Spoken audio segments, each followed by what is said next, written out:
Pendant près de 8 heures hier soir et jusqu'à plus de 5 heures ce matin, nous avons débattu des mesures que vous proposez pour protéger les Français face aux actes terroristes. Monsieur le Premier ministre, je ressors de ce débat avec un sentiment d'amertume, d'indignation et aussi de colère.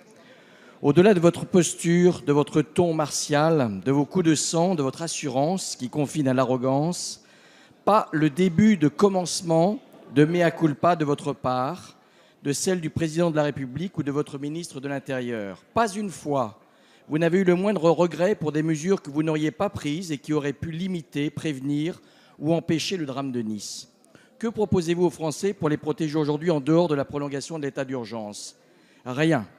À situation exceptionnelle, nous proposons des mesures exceptionnelles prises par de nombreux autres pays qui sont tout autant que nous des pays de droit. Permettre le contrôle d'identité par les policiers municipaux? Refusé. Permettre à la police municipale de disposer des mêmes armes que la police nationale? Refusé. Mettre en place des centres de rétention sur les fichiers S? Refusé.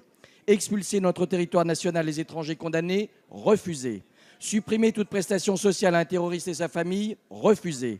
Permettre la fouille des véhicules par la police sans réquisition préalable? Refusé. Interdire le financement des lieux de culte par des puissances étrangères? Refusé. Revoir la loi sur la légitime défense des policiers? Refusé.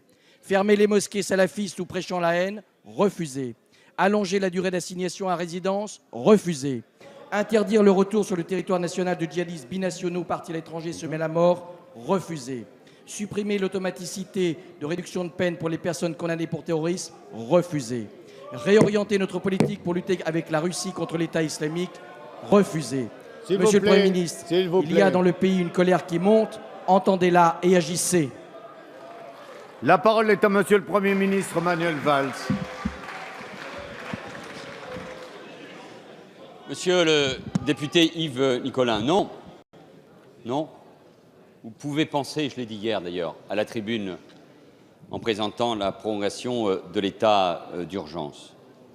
Le ministre de l'Intérieur, et parce que j'ai occupé aussi ces fonctions, je sais, je peux imaginer quelles sont, pour en parler avec lui, ses réflexions actuellement. Moi-même, comme chef du gouvernement, le président de la République, bien sûr, avec les drames que nous venons de connaître, avec ces victimes, ces corps sur la promenade des Anglais, ces blessés que nous avons vus à l'hôpital de Nice, ces cris de douleur, la colère, bien sûr. Vous croyez que nous ne nous interrogeons pas un seul instant? Pensez d'abord que, comme les êtres humains, nous ne nous posons pas des questions sur tout ce qui a été fait, pas fait, pour empêcher ces drames? Vous nous prenez pour qui? Pensez que nous n'avons pas un moment de conscience et que nous ne nous posons pas, monsieur le député, des questions fondamentales? Parce que tous ceux qui ont eu l'occasion de gouverner, tous, je m'en rappelle, moi, du visage du président de la République à l'époque, Nicolas Sarkozy, et j'imagine ce qu'il pouvait endurer, comme le président de la République François Hollande, quand dans la cour des Invalides, on se trouve face à des cercueils de militaires suite aux décisions qui sont prises par des chefs de l'État. Eh bien, nous aussi, nous avons évidemment ce questionnement. Mais nous savons en même temps qu'à travers tous les débats que nous avons eus ici à l'Assemblée nationale, que tout ce que nous avons engagé, je l'ai rappelé tout à l'heure, je n'y reviens pas, vise et visera toujours à protéger les Français. Nous sommes engagés, nous engageons tous les moyens à 100% pour protéger les Français. Et en même temps, nous devons cette vérité que je rappelais aux Français sur les risques qui existent, sur ce qu'est la nature de ce terrorisme, du djihadisme, de l'islamisme radical. Nous l'avons qualifié et parce que nous l'avons qualifié, nous sommes ensuite plus forts pour pouvoir prendre tous les dispositifs.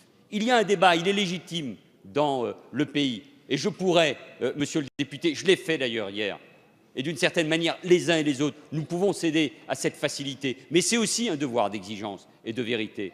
Rappeler ce qui a été fait depuis 2012, comme rappeler ce qui n'avait pas été fait avant 2012. Rappeler que ceux qui ont pris la responsabilité de supprimer près de 13 000 postes de policiers et de gendarmes de ce pays, ceux qui ont supprimé les renseignements généraux, ceux qui ont baissé les moyens de nos forces de sécurité et de nos forces de l'ordre. Je pourrais évidemment, et c'est tellement facile, et en même temps, monsieur le député, c'est tellement vrai. Et moi, ce que je refuse, monsieur le député, c'est la facilité, c'est la démagogie. Et précisément parce que notre pays est confronté à un défi, nous devons être exigeants les uns et les autres. Nous devons être unis, pas pour être unis, tout simplement parce que le gouvernement souhaiterait l'unité nationale, mais parce que le terrorisme, monsieur le député, et mettez-vous bien ça dans la tête, veut nous diviser. Il veut nous diviser, il veut nous fracturer. Eh bien, au lieu de nous diviser, soyons capables de nous rassembler sur l'essentiel. Nous l'avons fait cette nuit en votant à une très large majorité le prolongement de l'état d'urgence, en intégrant des amendements de la majorité comme de l'opposition. C'est cette vision des choses que je veux, parce que moi je crois en la noblesse de la politique et je crois qu'avec cette action, avec cette noblesse et avec ce rassemblement, nous vaincrons, monsieur le député Nicolin, le terrorisme. C'est en tout cas ma conception de l'action politique.